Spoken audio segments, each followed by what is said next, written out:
અત્યારે બાજરાનું નહીં દળાય બેન, ઘઉંનો ગાળો એટલે 2 કલાક પછી તમારું બાજરાનું દળ દઉં. 60 રૂપિયા છે તમારે. ખાલી કોઈ ડબ્બો ખુલ્લો રાખજો ગરમે.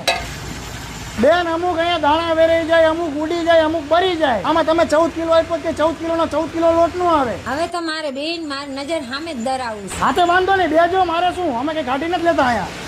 એ તમારો ડબ્બો નથી ભાઈ, આ તમારો ડબ્બો છે. અરે એ વખતે ઘંટી રિપેર કરાવી હતી, ઘંટીમાં ટાંક મરાવી હતી, કાંકરી આવી ગઈ છે, હવે નો આવે. તમારે 70 રૂપિયા થયા બેન. અરે એ વખતે તમારું દેણું રહ્યું ને, બાજરાના ગાડામાં દળી દીધું, તમે ઉતાવળ કરાવતા હતા ને એમાં. બાકી કાળી રોટલી થાય જ નહીં ને. ઓલી વખતે મેં તમને રોટલીનું કીધું હતું કે નહીં, તો તમે ભાખરીનું દળ નાખ્યું હતું. આ વખતે રોટલીનું જ દળ. કઈ વાંધો નહીં, 8 વાગ્યા સુધી ખુલ્લું રહે, પણ 7:30 પેલા આવી જજો ને પછી કાલ.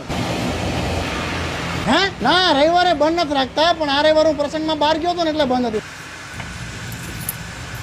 હા, એ તમારું ઢાંકણું જોશના બેનના ડબ્બામાં જતું રહ્યું હે.